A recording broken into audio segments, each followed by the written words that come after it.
All right, here's how to play the kind of EG2 part for Egypt. This is the key of G. It's a little bit easier to sing along with in this key. And so you get to start this song with a pretty sweet little riff.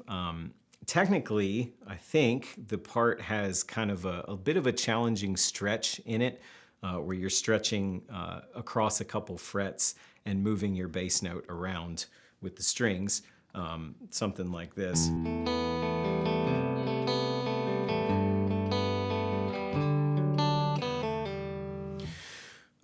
If you have long fingers or big hands, that may be totally fine. I do not. And so to me, the part doesn't lose anything because you're just touching this note very briefly. It's that note. And if you don't touch that note, you don't lose anything, especially in a mix with everything else. The important notes are the 2nd fret G string and the open B. Those are the key notes, and then of course moving your bass note around. And so it's a lot easier and perhaps simpler and more consistent to do it that way. And so you kind of get this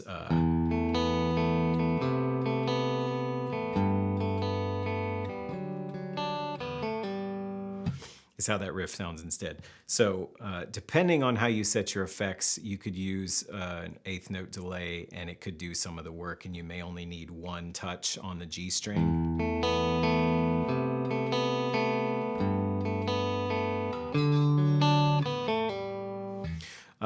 I find just kind of to keep things moving along, I like to do 2.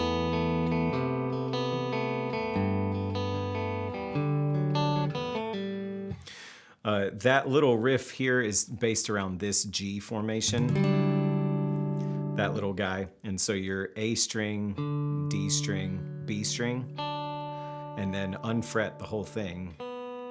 And then a little hammer on kind of pull off, or a little pull off thing on the G string.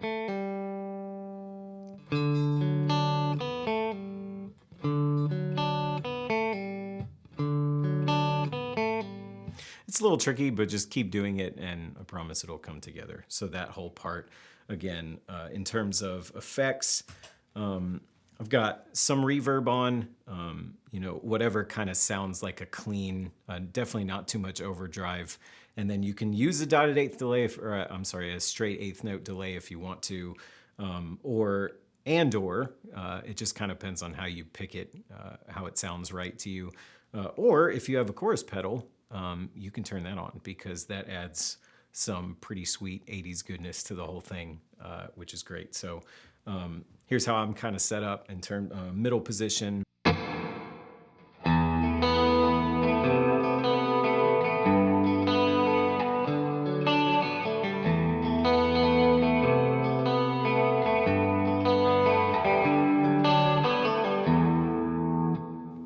So you roll that along through the whole verse.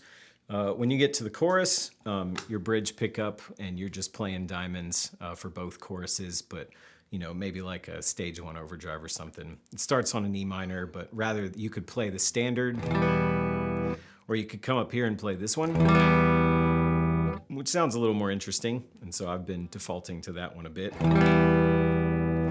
To a C cowboy chord. Now I take the middle finger out of this chord and mute the D string with my ring finger here instead. So the difference in...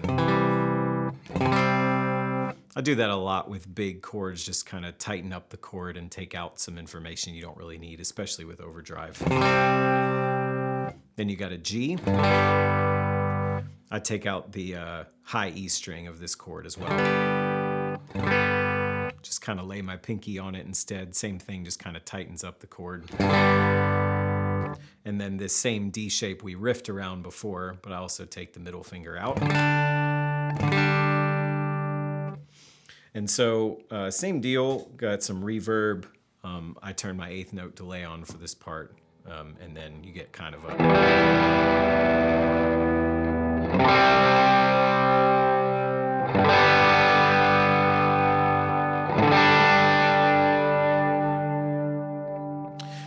and make sure you get nice big breaks across the strings for those, and it sounds really good. Then verse 2, you're back to the same riff as before.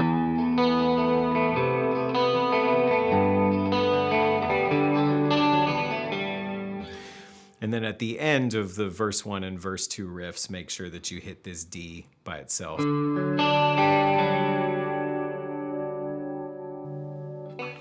And then into the second chorus, I'll go up a drive level from before, but you're still diamonds and the same chord.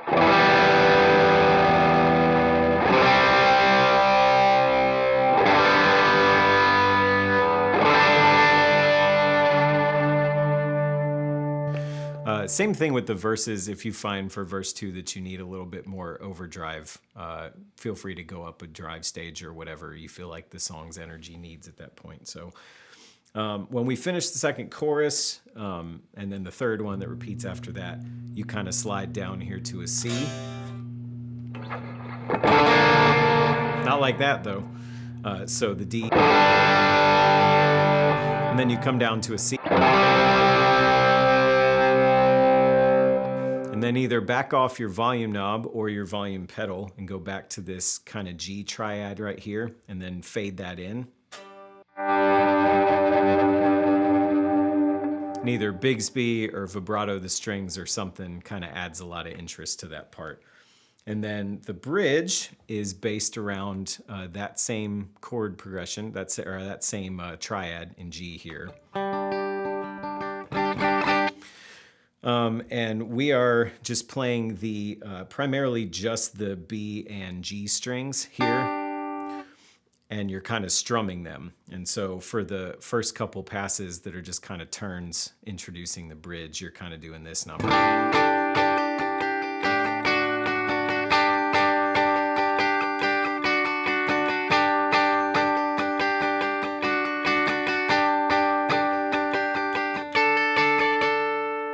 So you're stretching your pinky here, and you want to mute all other strings as you can, and that's why I kind of fret with these two fingers so that this one can kind of rest here and do work muting. And then when you take this one off, so altogether you kind of get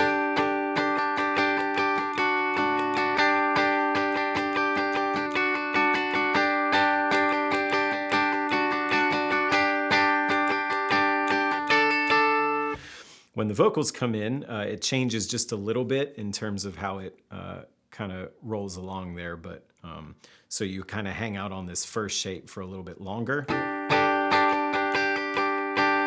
Then up here. Then kind of this D chord when you incorporate the high E string. And up here. So it kind of goes like that.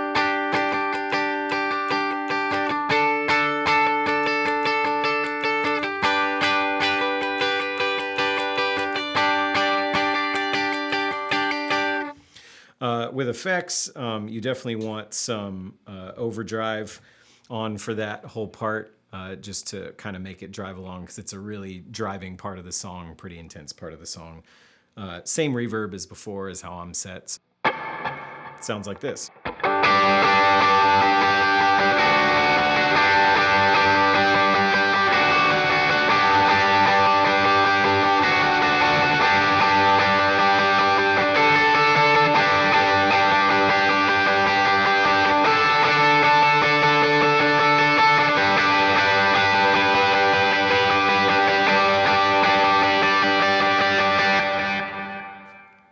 Eighth note delay also. And then when you get to the end of the bridge, you're just kind of hanging on that last.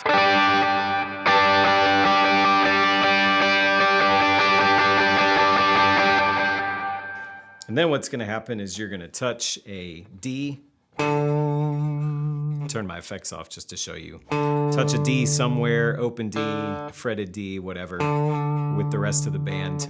And then you're just playing low single notes through the chorus, the last chorus progressions through the end of the song. So it's just kind of starts on the E minor again.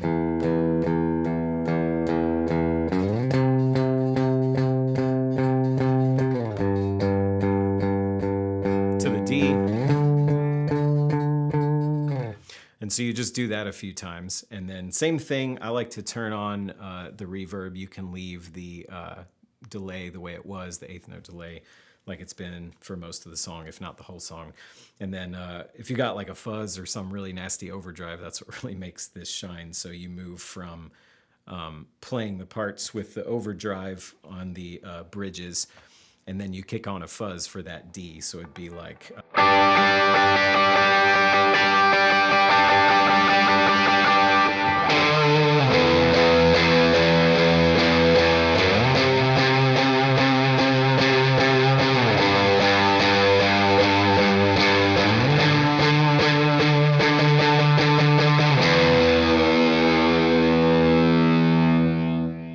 kind of roll your volume off like as kind of the rest of the band fades out, and it sounds really good. So so that's it. Hopefully that is helpful in letting you figure out how to play that. And so that's it. See you later.